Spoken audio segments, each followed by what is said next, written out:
It was a quiet morning in Brookpine, the kind of peaceful suburb where nothing bad was supposed to happen.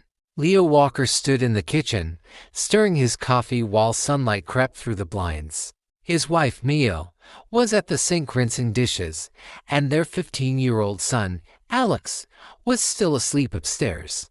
Everything about that moment felt ordinary until the knocking started. It wasn't a normal knock. It wasn't polite. It was heavy, deliberate, and violent.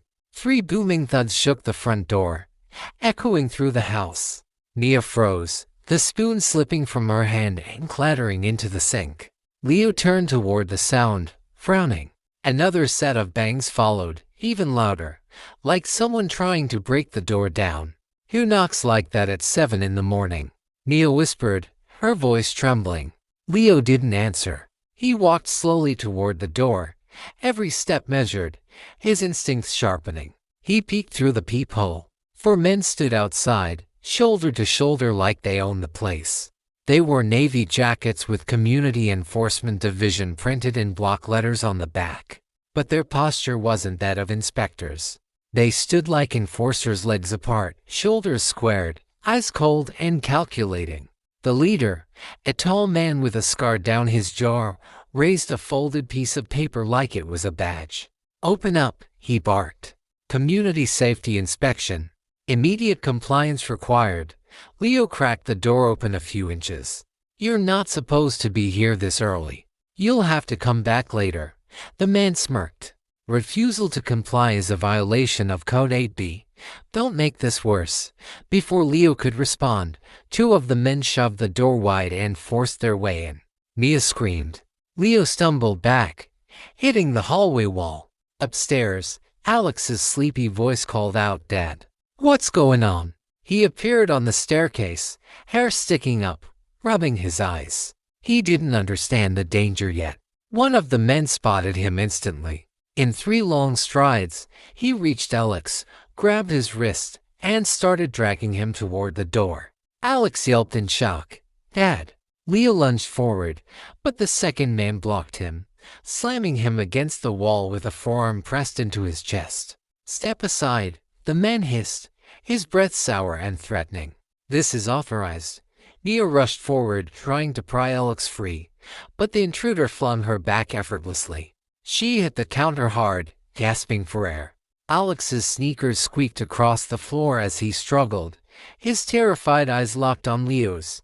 Neighbors started peeking out their windows, confused by the commotion. The jackets looked official enough to make them hesitate. To them, it looked like an inspection or some kind of enforcement. Leo's pulse was pounding. He was seconds away from attacking when a calm, deadly serious voice came from the hallway. "You picked the wrong house." 3 men stepped out from the shadows. They were Leo's old Marine buddies, Jack, Cole, and Torres. They'd stayed over after a reunion the night before. And in that instant, everything shifted. Cole moved first, fast as lightning. He grabbed the thug holding Alex, twisted his wrist until bone cracked, and slammed him to the floor. The man screamed as Cole zip-tied his wrists behind his back. Torres intercepted the second thug, dodged a punch, and drove his elbow into the man's ribs. One quick sweep of the leg, and the thug crashed onto the floor, gasping. Jack zip-tied him with surgical precision. The leader pulled a knife, but Jack didn't even flinch. He stepped in, twisted the man's arm, and slammed him against the porch railing. In seconds, the man was pinned and restrained. The last intruder bolted toward the street. Cole didn't chase him.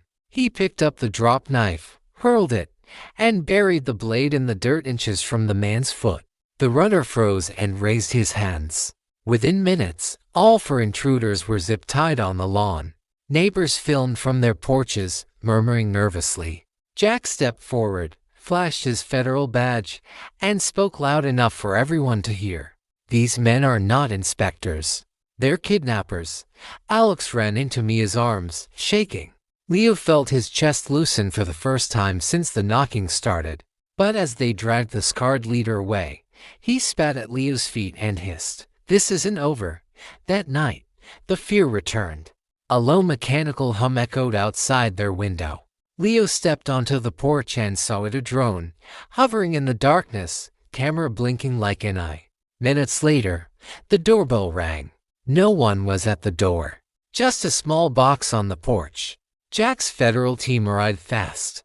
They scanned the box, carried it to the curb. It exploded. A flashbang.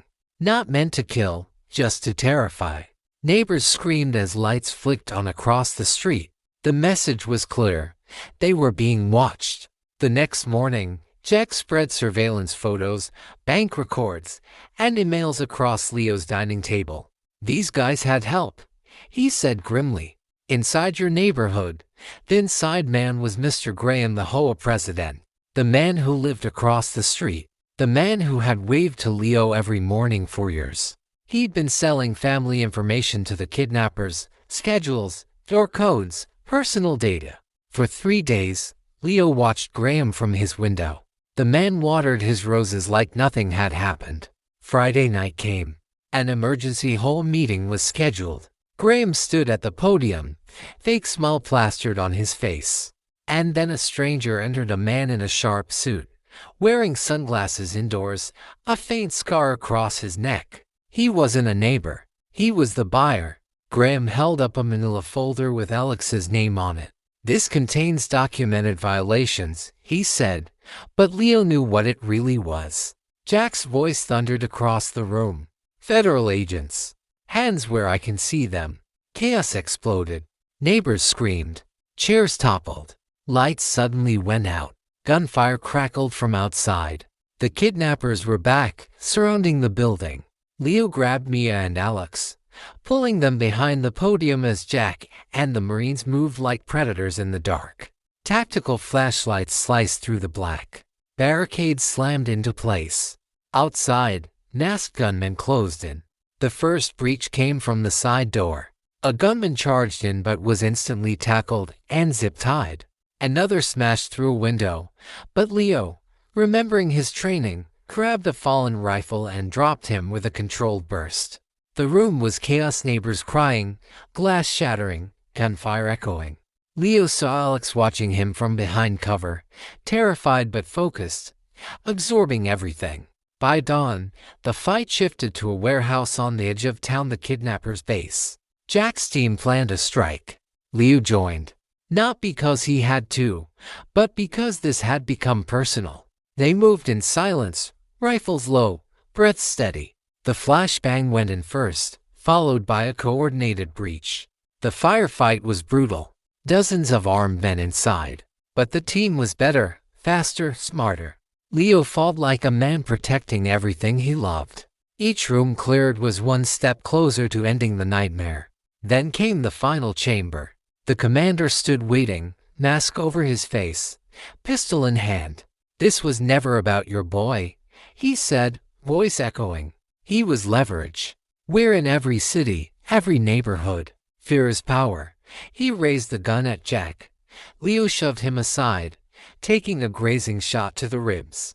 Pain flared, but he stayed standing. From above, a bright beam hit the commander's eyes. It was Alex on the catwalk, flashlight in hand, trembling but defiant. Jack didn't waste the moment. One clean shot. The commander fell. Federal backup poured in minutes later. The network collapsed. Weeks passed. Life slowly returned to normal. Neighbors started mowing lawns again. Kids played on the sidewalks. Leo stood on his porch one night, cool air brushing his face, and whispered to the quiet street, "Not again. Not ever." They had come to his door thinking they'd found an easy target. What they found instead was a father, a soldier, and a family that refused to break. And that was their last mistake.